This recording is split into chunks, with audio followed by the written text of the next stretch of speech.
We are just about to start the questioning of Emily Apple at the end.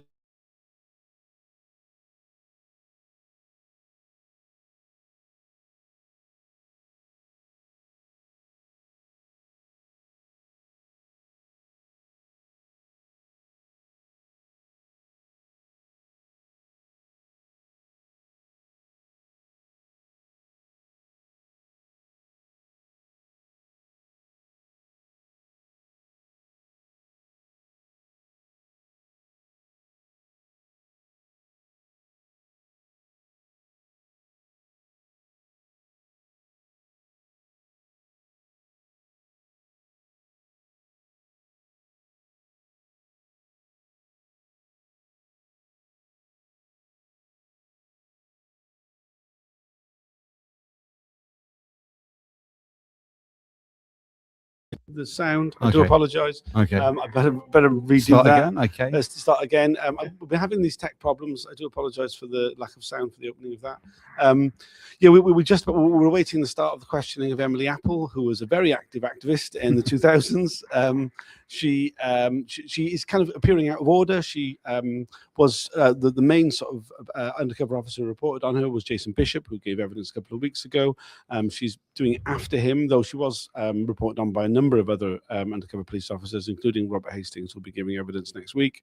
I'm sorry about the sound problems at the beginning. I'm joined by Chris Bryan of the Undercover Research Group and regular of this parish. And you were saying what an inspirational character Emily is. Yeah, totally. And she was somebody, a name I heard before I actually met her. And when I heard her, and then I came across her, I suppose, in London, met her in London probably during Dicey, which she was key in organising amongst many other people as well.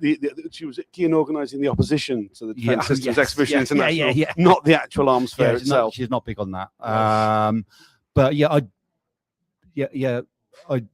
think probably most people that met her in that sort of mode, in that organising in London, would have also witnessed her being horribly harassed by the police. And that was, I think, my memory of Emily is being like an amazing organiser, and then also being picked on by the police, like to a horrible amount, and just I mean, and she's going to talk about that a lot, and that's, I think, one of the key things about her testimony, as well as all the undercovers that spied on her, is the linkage between that surveillance and the overt surveillance by FIT teams and the sort of harassment surveillance that Emily especially experienced, but many of us, even sort of minor characters such as myself, and be followed around by uniformed police in London. It's like ridiculous.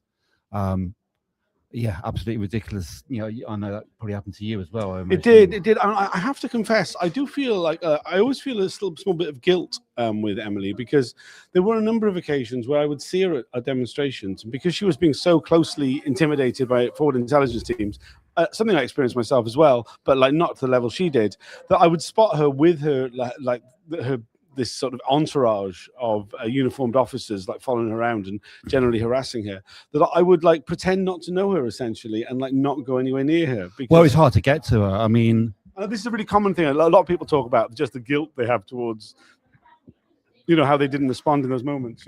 But the thing is, if you'll be trying to do stuff as an activist, you don't want to you want to stay away from the police in order to do what you're doing. I mean, I actually.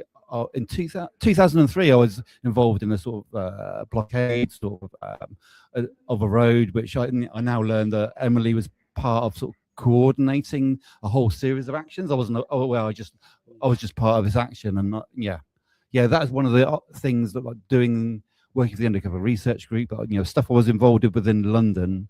I was obviously generally didn't live in London, so I was just involved in specific things. So I was unaware of the wider organising. So I was involved in it, and I thought I knew about it, but as it turns out, I only knew a tiny amount that was going on. There's all this other stuff going on.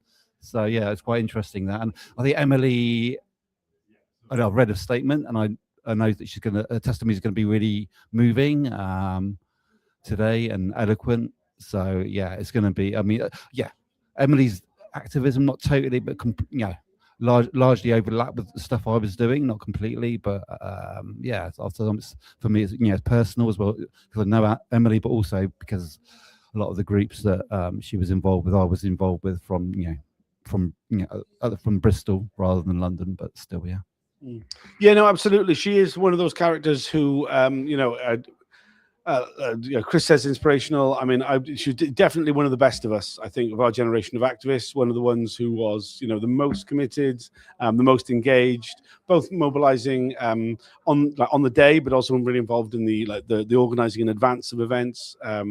So, I mean, I think she's got a lot of insight. I'm been really pleased by the way in which the forward intelligence teams have come to the fore in the process of the inquiry lately. I think that's down to the evidence that Emily Apple has submitted to the inquiry. I think I'm hoping that people are starting to clamour more for the forward intelligence team officers to be called as witnesses during Tranche 4. I think really, if we want to understand what was happening around activism during that time period, it's no good just calling activists and undercover police. You need to call the police who, let's be honest, had a very good knowledge of what was happening in our lives, what was happening on the street. Yeah, and one of the things that strikes me at Dicey in retrospect, the arms fair, or as the council inquiry will spell it out painfully, the DSEI each time, but is that there were so many uniformed police on the ground, really they didn't actually need any intelligence because they had so many police. Whatever we did,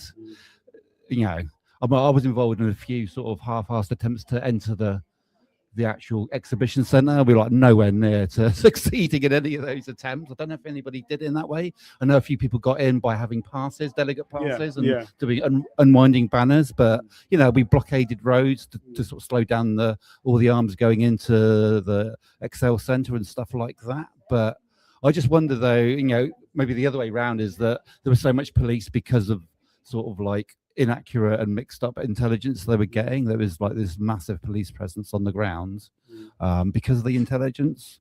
I mean, it's something we've come to again and again in terms of as we talk about the incompetence of these men as intelligence officers, that these undercover officers were producing bullshit evidence, bullshit intelligence that didn't really lead anywhere. What it did do is it provided a justification for huge police responses to any form of mobilization. And as they that has its value in itself. It's not that it didn't have to be right; it just had to be enough to justify the deployment of huge numbers of resources.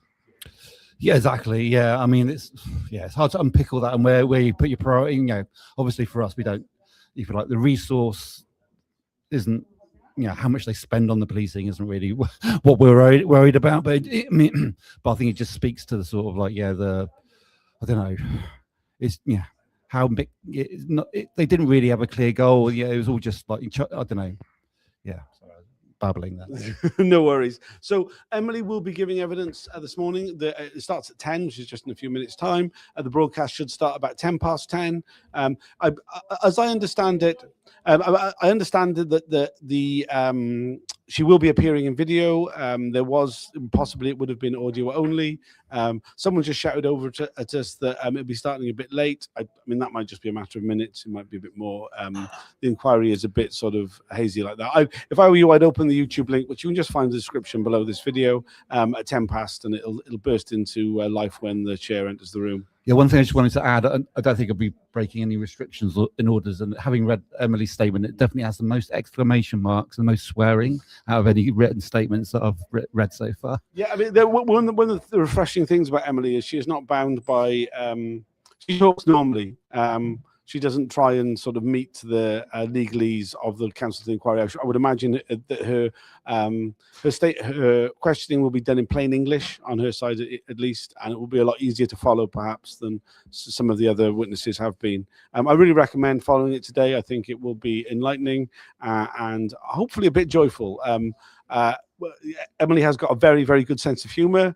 And in the though has been profoundly negatively affected by these deployments, is able to find the dark humor within it rather than wallow in the misery around it. Yeah, absolutely. Yeah.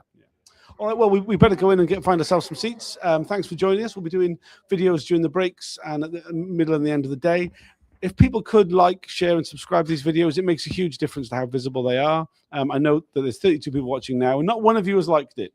Outrageous. So please do. This is the beginning of the last week the inquiry this phase. We'll be having 2 months off after this week's over. We've only got 2 witnesses left, Emily today, and then tomorrow we'll be hearing from the undercover police officer HN18, Robert Hastings, cover name Rob Harrison, who infiltrated No Borders, the International Solidarity Movement, Rampart Social Centre, State of Emergency, numerous other groups. But basically used his deployment as a vehicle for horrible coercive relationship, really. That's really the way around you want to put it with him. Yeah, I think very much, I don't think anybody who listened to the evidence of Maya last Wednesday can do anything but feel absolute revulsion at this man and the severe abuse. There's a lot to suggest he was a predator who did this to many women. Anyway, we better go and find our seats. Thanks for joining us, and we'll see you all during the next break. Bye for now.